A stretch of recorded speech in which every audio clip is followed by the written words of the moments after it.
देव दीपावली का पावन पर्व है। आज गुरु नानक देव जी का भी पवित्र प्रकाश पर्व है। मैं विश्व भर में सभी लोगों को और सभी देशवासियों को इस पावन पर्व पर हार्दिक बधाई देता हूं। ये भी बहुत सुखद है कि 1.5 साल के अंतराल के बाद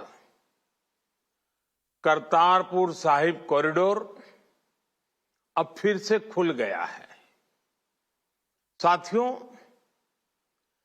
गुरु नानक जी ने कहा है, बीच दुनिया सेवी कमाइए त दरगिही बेसन पाइए। यानी संसार में सेवा का मार्ग अपनाने से ही जीवन सफल होता है। हमारी सरकार इसी सेवा भावना के साथ देशवासियों का जीवन आसान बनाने में जुटी है। न जाने कितनी पीढ़ियां जिन सपनों को सच होते देखना चाहती थी, भारत आज उन सपनों को पूरा करने का भरपूर प्रयास कर रहा है। साथियों, अपने 5 दशक के सार्वजनिक जीवन में मैंने किसानों की परेशानियों को, उनकी चुनौतियों को बहुत करीब से देखा है, महसूस किया है। इसलिए जब देश ने मुझे 2014 में प्रधानमंत्री के रूप में सेवा का अवसर दिया, तो हमने कृषि विकास, किसान कल्याण को सर्वोच्च प्राथमिकता दी। साथियों, इस सच्चाई से बहुत लोग अनजान हैं कि देश के 100 में से 80 किसान छोटे किसान हैं। उनके पास 2 हेक्टेयर से भी कम जमीन है। आप कल्पना कर सकते हैं, इन छोटे किसानों की संख्या 10 करोड़ से भी ज्यादा है। उनकी पूरी जिंदगी का आधार यही छोटी सी जमीन का टुकड़ा है। यही उनकी जिंदगी होती है। और इस छोटी सी जमीन के सहारे ही वो अपना और अपने परिवार का गुजारा करते हैं। पीढ़ी दर पीढ़ी परिवारों में होने वाला बंटवारा इस जमीन को और छोटा कर रहा है। इसलिए देश के छोटे किसानों की चुनौतियों को दूर करने के लिए हमने बीज, बीमा, बाजार और बचत, इन सभी पर चौतरफा काम किया। सरकार ने अच्छी क्वालिटी के बीज के साथ ही किसानों को नीम coated urea, soil health card, micro irrigation जैसी सुविधाओं से भी जोड़ा। हमने 22 करोड़ सॉइल हेल्थ कार्ड किसानों को दिए और इस वैज्ञानिक अभियान के कारण एग्रीकल्चर प्रोडक्शन भी बढ़ा। साथियों, हमने फसल बीमा योजना को अधिक प्रभावी बनाया। उसके दायरे में ज्यादा किसानों को लाए। आपदा के समय ज्यादा से ज्यादा किसानों को आसानी से मुआवजा मिल सके, इसके लिए भी पुराने नियम बदले। इस वजह से बीते 4 साल में 1 लाख करोड़ रुपए से अधिक का मुआवजा हमारे किसान भाई बहनों को मिला है। हम छोटे किसानों और खेत में काम करने वाले श्रमिकों तक बीमा और पेंशन की सुविधाओं को भी ले आए। छोटे किसानोन की जरूरतों को पूरा करने के लिए सीधे उनके बैंक खातों में 1,62,000 करोड़ रुपए ट्रांसफर किए, सीधे उनके खाते में। साथियों, किसानों को उनकी मेहनत के बदले उपज की सही कीमत मिले, इसके लिए भी अनेक कदम उठाए गए। देश ने अपने रूरल मार्केट इंफ्रास्ट्रक्चर को मजबूत किया। हमने एमएसपी तो बढ़ाई है, साथ ही साथ रिकॉर्ड सरकारी खरीद केंद्र भी बनाए। हमारी सरकार द्वारा की गई उपज की खरीद ने पिछले कई दशकों के रिकॉर्ड तोड़ दिए हैं। देश की 1000 से ज्यादा मंडियों को ई नाम योजना से जोड़कर हमने किसानों को कहीं पर भी अपनी उपज बेचने का एक प्लेटफॉर्म दिया। और इसके साथ ही देश भर की कृषि मंडियों के आधुनिकीकरण पर भी हमने करोड़ों रुपए खर्च किए। साथियों, आज केंद्र सरकार का कृषि बजट पहले के मुकाबले 5 गुना बढ़ गया है। हर वर्ष 1.25 लाख करोड़ रुपए से अधिक कृषि पर खर्च किए जा रहे हैं। 1 लाख करोड़ रुपए के एग्रीकल्चर इंफ्रास्ट्रक्चर फंड के माध्यम से गांव और खेत के नजदीक भंडारण, इसकी व्यवस्था, कृषि उपकरण जैसी अनेक सुविधाओं का विस्तार, ये सारी बातें तेजी से हो रही है। छोटे किसानों की ताकत बढ़ाने के लिए 10,000 एफपीओ किसान उत्पादक संगठन बनाने का अभियान भी जारी है। इस पर भी करीब 7,000 करोड़ रुपए खर्च किए जा रहे हैं। माइक्रो इरिगेशन फंड के आवंटन को भी 2 गुना करके 10,000 करोड़ रुपए कर दिया गया है। हमने क्रॉप लोन भी 2 गुना कर दिया, तो इस वर्ष 16 लाख करोड़ रुपए हो जाएगा। अब पशुपालकों को मछली पालन से जुड़े हमारे किसानों को भी किसान क्रेडिट कार्ड का लाभ मिलना शुरू हो गया है। यानी हमारी सरकार किसानों के हित में हर संभव कदम उठा रही है, लगातार एक के बाद एक नए कदम उठाती जा रही है। किसानों की आर्थिक स्थिति सुधरे, उनकी सामाजिक स्थिति मजबूत हो, इसके लिए पूरी ईमानदारी से काम कर रही है। साथियों, किसानों की स्थिति को सुधारने की इसी महाअभियान में देश में 3 कृषि कानून लाए गए थे। मकसद ये था कि देश के किसानों को, खासकर छोटे किसानों को और ताकत मिले, उन्हें अपनी उपज की सही कीमत और उपज बेचने के लिए ज्यादा से ज्यादा विकल्प मिले। बरसों से ये मांग देश के किसान, देश के कृषि विशेषज्ञ देश के कृषि अर्थशास्त्री, देश के किसान संगठन लगातार कर रहे थे। पहले भी कई सरकारों ने इस पर मंथन भी किया था। इस बार भी संसद में चर्चा हुई, मंथन हुआ और ये कानून लाए गए। देश के कोने कोने में कोटि कोटि किसानों ने, अनेक किसान संगठनों ने इसका स्वागत किया, समर्थन किया।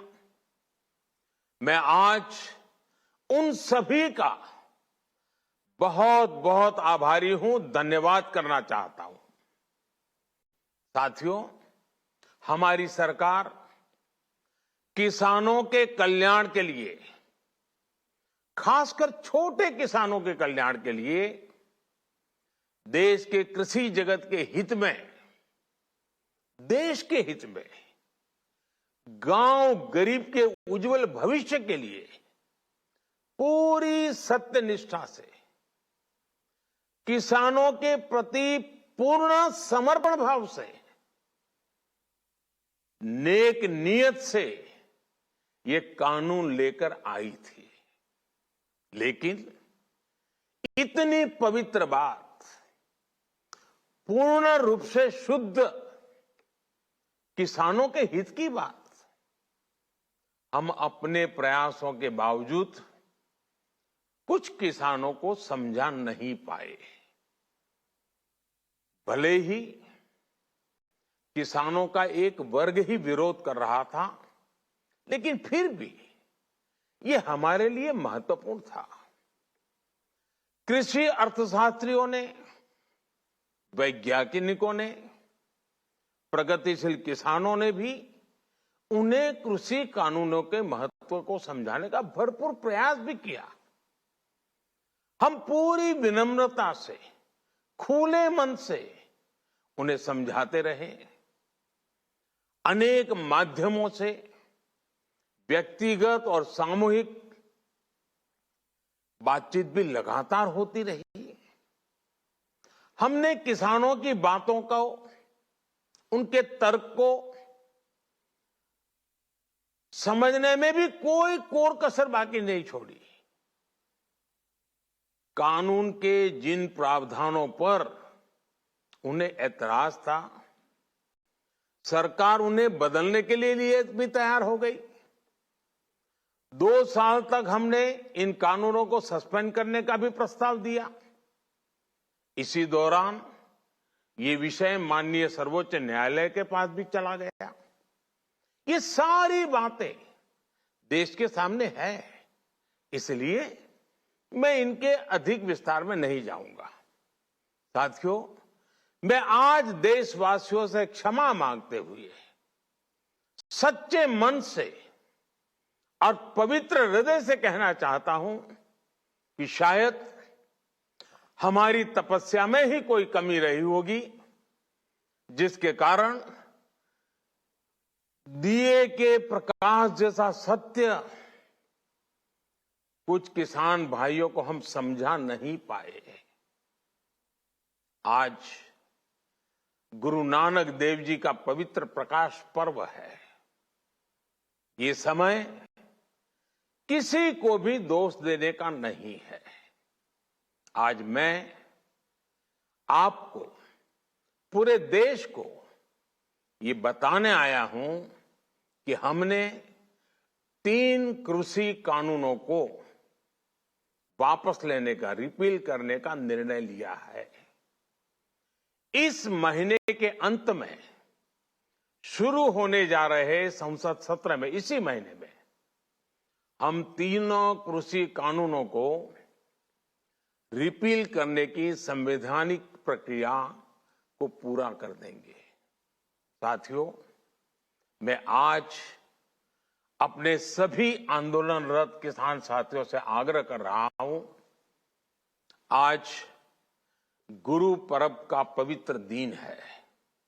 अब आप अपने अपने घर लौटे, अपने खेत में लौटे, अपने परिवार के बीच लौटे। आइए एक नई शुरुआत करते हैं, नए सिरे से आगे बढ़ते हैं। साथियों, आज ही सरकार ने कृषि क्षेत्र से जुड़ा एक और अहम फैसला लिया है।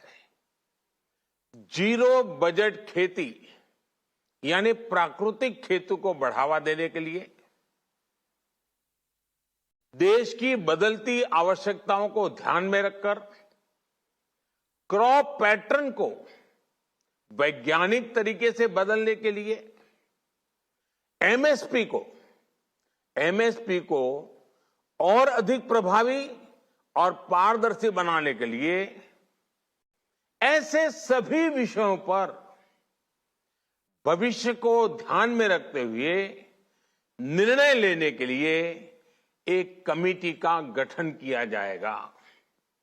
इस कमेटी में केंद्र सरकार, राज्य सरकारों के प्रतिनिधि होंगे, किसान होंगे, कृषि वैज्ञानिक होंगे, कृषि अर्थशास्त्री होंगे।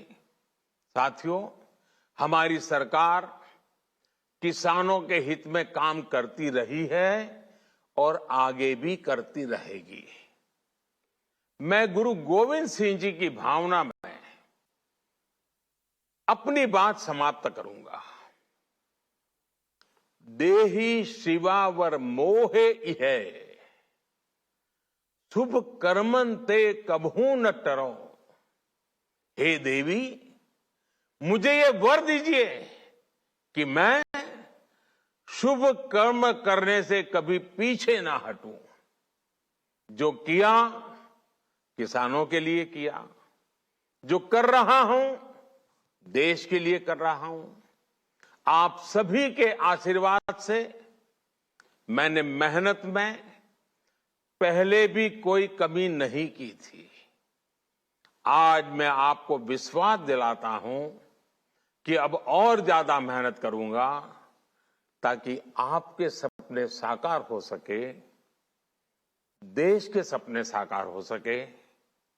आपका बहुत बहुत धन्यवाद। नमस्कार। मोदी का एक बड़ा ऐलान, 3 कृषि कानून जिन पर लगभग कई महीनों से विवाद चले आ रहा था, उसको केंद्र ने वापस लेने का निर्णय लिया है। ये बड़ा ऐलान प्रधानमंत्री मोदी ने अभी किया है। आपको बता दें कि देश के नाम संबोधन के दौरान प्रधानमंत्री मोदी ने कहा कि ये तीनों कृषि कानून जिन पर की बहुत महीनों से बहस चली आ रही है, जिनका की विरोध एक किसानों का हिस्सा कर रहा था, उन्हें वापस ले लिया जाएगा।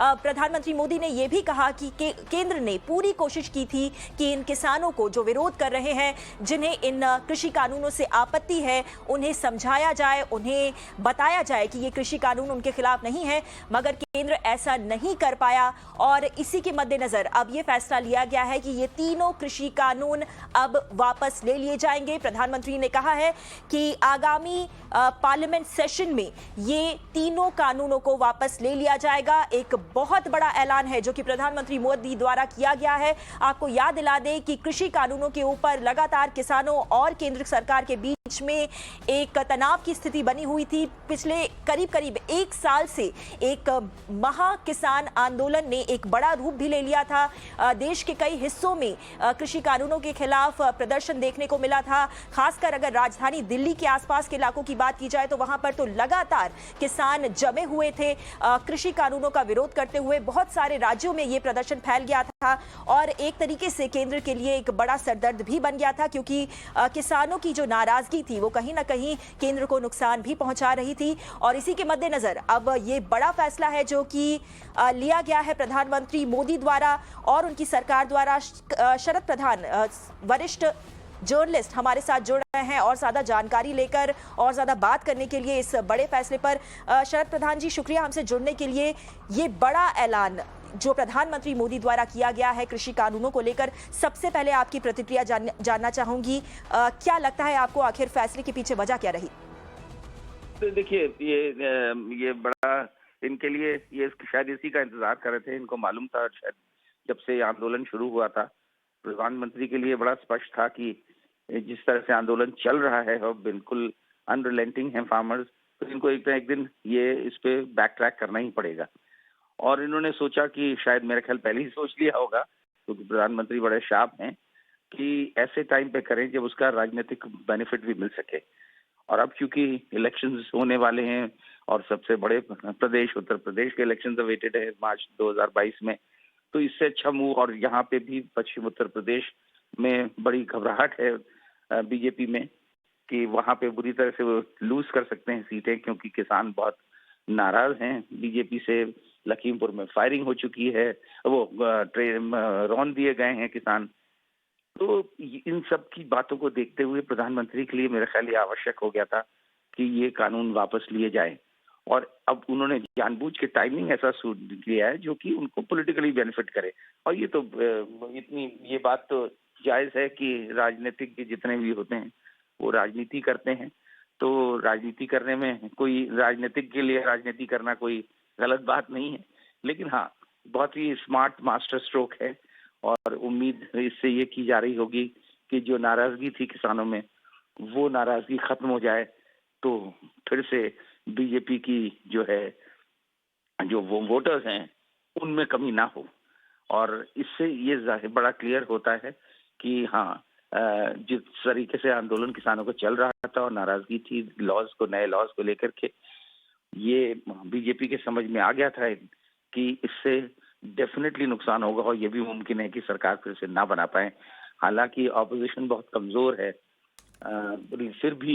फिर भी उनको ये खतरा था कि शायद हमारी सरकार ना बन पाए, इस वजह से कर रही है। अब कितना बेनिफिट मिल पाता है ये तो समय बताएगा, क्योंकि किसानों की नाराजगी ओवरनाइट चली जाएगी। चलिए ठीक है, ये आंदोलन तो खत्म हो जाएगा, बट अंदर अंदर जो तकलीफें झेली हैं इन्होंने, वो कितने लोग उनमें से भूल पाएंगे। बट ये डेफिनेट है कि इससे कुछ ना कुछ तो जो नुकसान हो रहा था उसमें तो कुछ कमी आएगी।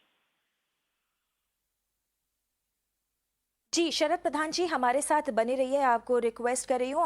अभिमन्यु कोहार हमारे साथ जुड़े हैं, जो कि किसान नेता हैं।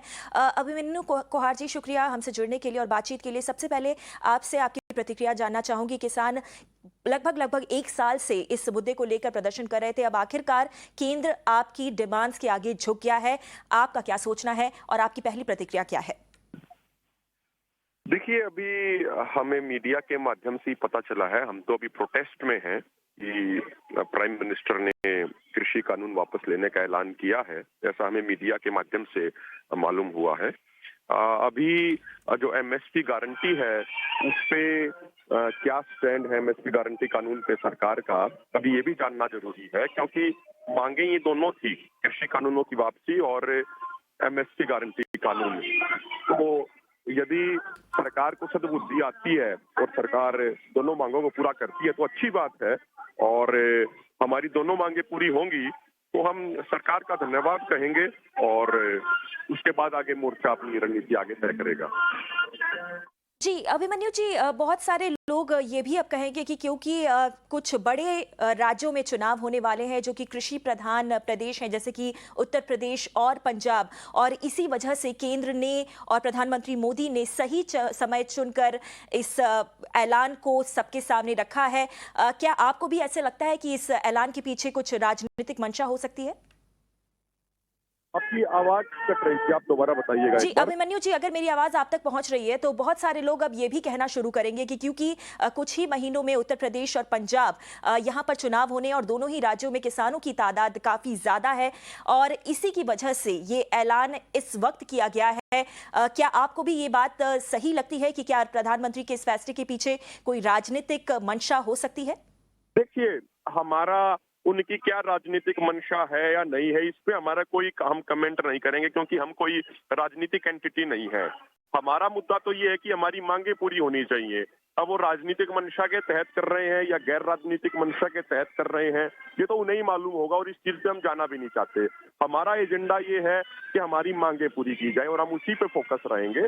यदि हमारी दोनों मांगे पूरी होती हैं तो बहुत अच्छी बात है, और अगर दोनों मांगे पूरी होती हैं तो स्वागत योग्य कदम होगा। जी अभिमन्यु कोहार जी, शुक्रिया हमसे जुड़ने के लिए और बातचीत करने के लिए। शरद प्रधान जी, आपका भी शुक्रिया। चलिए आपको एक बार फिर से सुनाते हैं कि आखिर प्रधानमंत्री मोदी ने अब से कुछ ही देर पहले कृषि कानूनों को लेकर क्या बड़ा ऐलान किया है। साथियों, मैं आज देशवासियों से क्षमा मांगते हुए सच्चे मन से और पवित्र हृदय से कहना चाहता हूं कि शायद हमारी तपस्या में ही कोई कमी रही होगी, जिसके कारण दिए के प्रकाश जैसा सत्य कुछ किसान भाइयों को हम समझा नहीं पाए। आज गुरु नानक देव जी का पवित्र प्रकाश पर्व है। ये समय किसी को भी दोष देने का नहीं है। आज मैं आपको, पूरे देश को ये बताने आया हूं कि हमने 3 कृषि कानूनों को वापस लेने का, रिपील करने का निर्णय लिया है। इस महीने के अंत में शुरू होने जा रहे संसद सत्र में, इसी महीने में, हम 3 कृषि कानूनों को रिपील करने की संवैधानिक प्रक्रिया को पूरा कर देंगे।